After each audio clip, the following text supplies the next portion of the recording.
think that large corporations are inherently evil? Can we have a show of hands, please? All right, thanks. So assuming that the rest of us are ardent students of business administration, let's see whether this case can help influence our beliefs, or if anything, reinforce them.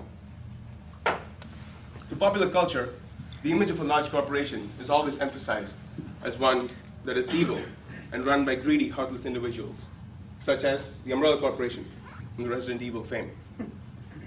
Similar traits were also seen in Michael Douglas's character, portrayed in the 1987 blockbuster hit, Wall Street. And Disney showed that age had no bar as far as this trend goes with their remake of The Scrooge. Very good morning to one and all present here. My name is Craig Lobo, and I'm here today with my co-presenter, Craig Thomas. And we're going to talk about case number 5 in your CSR textbooks, the corporation. By the end of this presentation, we hope to answer questions such as, what does it mean to be an ethical corporation? Are the high-profile, flashy CSR schemes that we hear about so prominently today all that necessary? Or is it just enough to do what you do well and maximize value for your stakeholders? And finally, is the much decorated CSR component all as important as we make it out to be? Now, this case largely follows the respective approaches to CSR taken by two multinational British corporations involved in the lifestyle business, namely Marks&Spencer and the Primark Corporation. For the purpose of this case, and in hope that we can engage a healthy class discussion, I will be exploring Marks&Spencer's stand on this subject, while my co-presenter will focus on Primark. Corporations such as Marks&Spencer have long been known as ones with elaborate CSR functions, and they have been instrumental in influencing the image of an ethical and responsible corporation in our mind, on account of the many benefits that they create for people and the environment alike. One of those is the distribution of wealth. Through an appropriate allocation of resources and through an equal distribution of these resources, they are able to reduce the disparity of wealth between the developed and developing world. Also, they place a very great emphasis on research and development, and this results in the innovation of new and improved products and services that enhance our very way of life. Through these initiatives and many others, they are able to provide well-being with services in the developed world especially. They are able to increase the percentage of charitable purchases and core value-driven purchases that help individuals from third world countries. And finally, sustainability. Corporations such as Marks&Spencer have grown increasingly concerned about the environment, and they believe in giving back to nature through recycling. This in turn has paved the way for corporations of the future to follow suit in an exemplary fashion.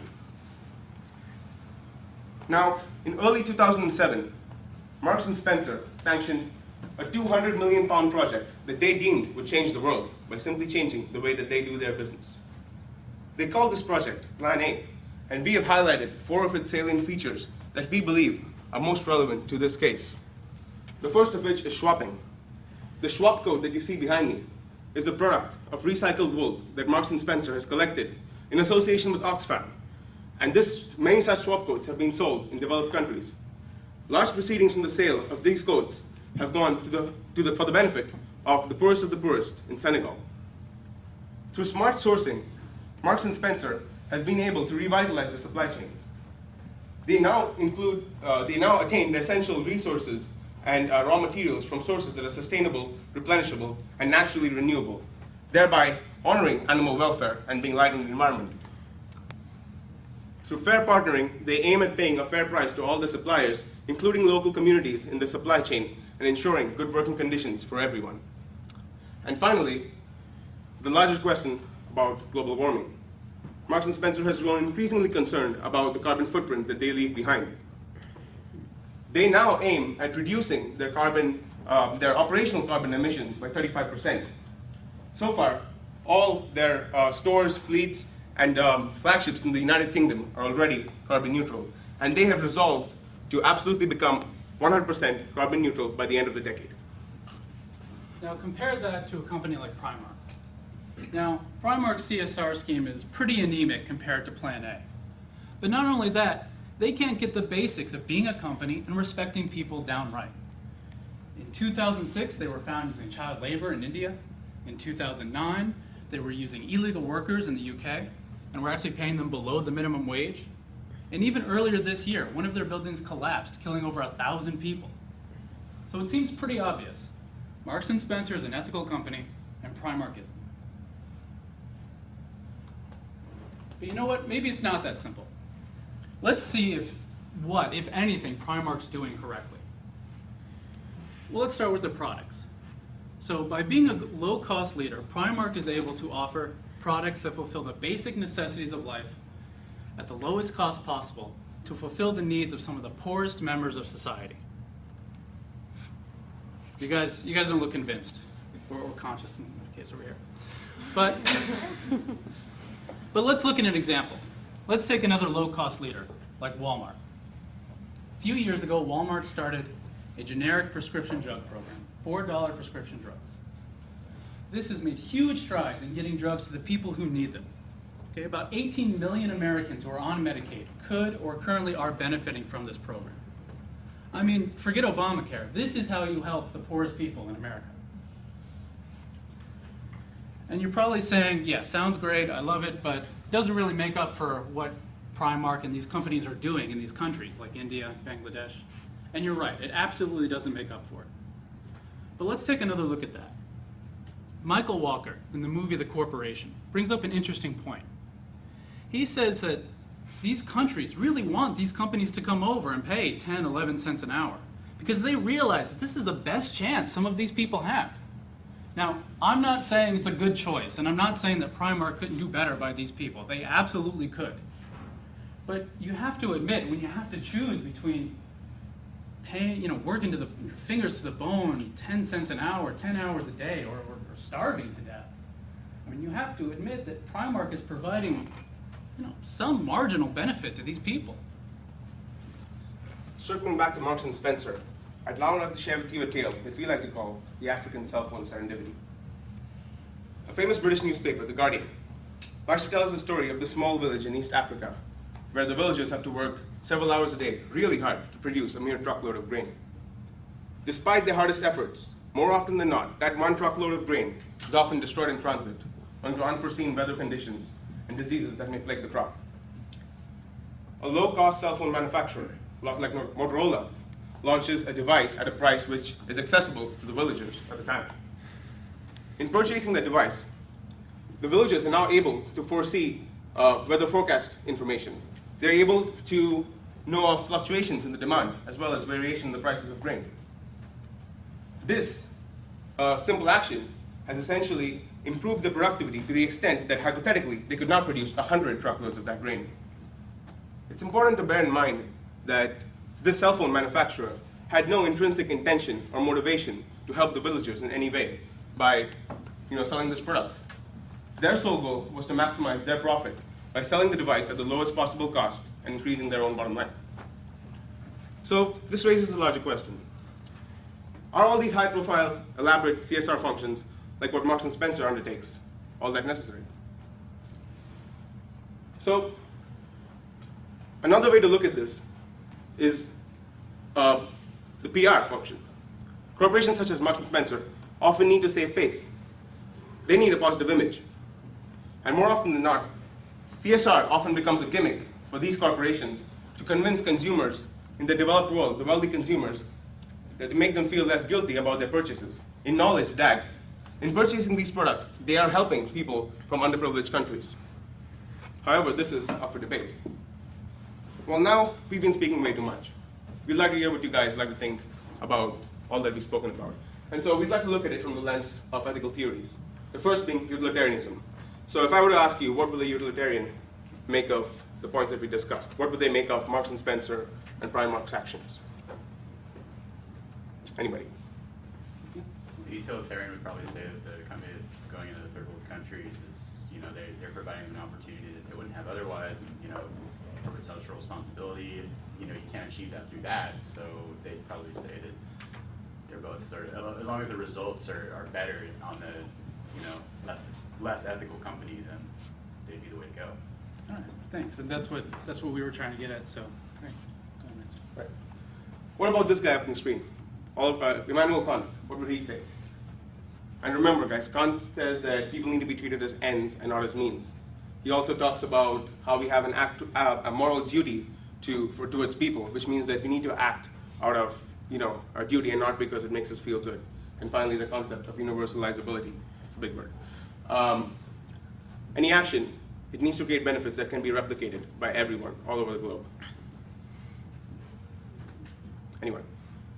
Lloyd? You're really in support of Marks&Spencer's approach, the fact of encouraging donations in return for donating your clothes in return for a purchase within the store. I guess you'll be treating the people as an end and the importance in recycling within the group. Okay, so you're saying that Marks and Spencer is treating people by ends by helping them, essentially. Okay, and I agree. You can help people. That's great. What about Primark? I mean, are they ends, means? Are they using people? Are they not? Is what they're doing universalizable? Yes. I was thinking from Cam's universalizability, they're using the low-cost operation as a means to their end, not necessarily out of their moral obligations that yes, these are the poorest part of the world, we need to go and serve them with a low price of the Okay. So I think what you're saying is that Primark is a little bit more universalizable. Because what they can do, and another way to think about it might be, and you can disagree with me, is that they're kind of lower on the Carroll scale. So more companies can do what they're doing. Versus if a lot of companies did what Marks and Spencer was doing, they'd go out of business. Yeah. And what about a rights theorist? What would a rights theorist say about this? Max. I think a rights theorist would have a certain difficulty with paying people 11 cents an hour. Just because I guess within the scope of that theory, it's not necessarily, it's the rights of the individual, and in order to provide people with basic rights, paying them a livable wage, which I don't know if 11 cents is livable for them, it might be, but depends. It depends on what you mean by Exactly. living, right?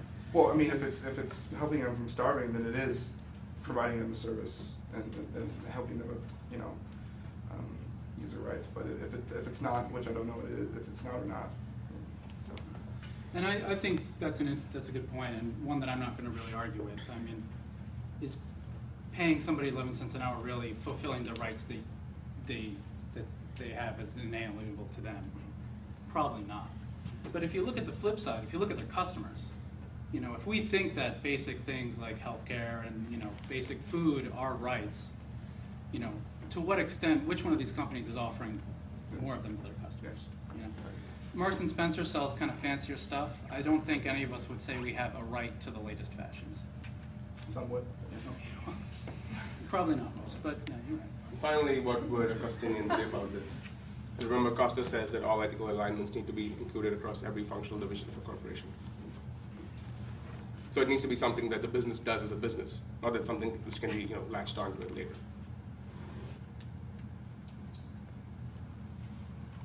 Oh. So they. Oh, Joe. You already did one, so we'll do this and then come back to you. So would they say, I guess, both businesses, the ethical alignments are not, I mean, the business practices are not aligned to what they think is ethical. So there's a disalignment in the business practices and what we think is ethical, just for this class. Yeah, so there is the situation of, well, is it ethical in that country, even if we don't think it's ethical? But it's also important to realize that Costa's talking about these ethical issues kind of in every part of the company and being the strategic part of the company. Now, Plan A really looks like they've kind of strategically integrated it, right? They have all these little programs. But I would argue that it's still sort of tacked on. I mean, it's tacked on everywhere, but it's still tacked on. In Primark, the thing they do to make money is the thing they do to help people. In Marks and Spencer, the thing they do to make money is sell stuff, and then they also, oh, by the way, we're also packaging it, or oh, by the way, we're also doing, swapping or whatever. All right. So we appreciate it. We want to have some more open questions at the end, but we do want to leave you guys with two key takeaways before we finish up here. The first is to always take the broadest possible lens when looking at whether or not a company's ethical. It's important to look at all the operations and all the stakeholders before making a decision. And also, don't be afraid to test your ethical theories against your intuitions. So let me give an example. If you read this case and you thought Primark was a terrible company, which you might be right, that's fine. But if you're also sympathetic to any of these ideas that we've talked about, to utilitarian, to rights theorists, you might have some difficulty sort of bringing those together. They might be incompatible. So you might have to either A, concede that, yeah, Primark is an awesome company, they're totally ethical, or maybe I need to rethink my ethical theories and my considerations and what I consider ethical. Okay. So with that, well, thank you guys very much, and we have a few more minutes for just open questions.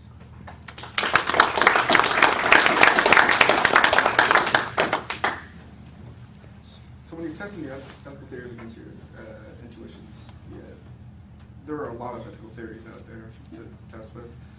How do you determine which one's the right one, and if there is a right one in the first place? So I would start, what was your ethical lens, if you don't mind sharing? Oh, relationship. Relationship? Yeah. With the centered in balance. Okay. So you would have to look at what, start with that. Or if you say, gosh, I read all of Kant's books and I really think he's the best guy ever. I'm probably the only one who did that, but it's fine. Then start with your ethical theories. What you read, what you believe, what the test tells you. And then see if that lines up with your idea of what an ethical company is. So when you read a case, any of these cases, and be like, oh, I don't really like this company, but my lens says they're a good company, then you kind of have to make a decision. So the best ethical framework is my own. Well, it's your own after careful reasoned judgment. Sure. And testing it against your intuitions. So I have a question. This CSR, why don't we just regulate it? So screw this volunteer stuff. So let's just set minimum obligations, because the corporation is the result of the state. The state has granted it authority, and it's designated as a person, so it has person responsibilities.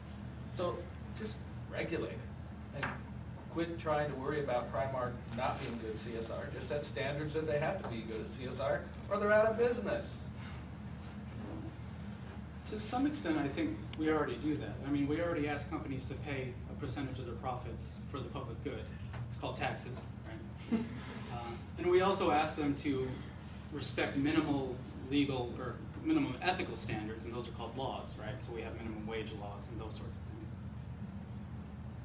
So then CSR basically is just under Friedman's definition, the rules of the game. And so Friedman applies here as well, because that creates, if you're playing by the rules of the game that society establishes, and that's CSR as an evolutionary process, then basically that just cements their market legitimacy by adapting to society's needs. Yeah, and I would argue that it can be. So a company like Primark can be ethical and can have a CSR, even if it's not kind of the same kind of flashy one that we see with Plan A. That is really just following Friedman's rules. Right. Great, thank you.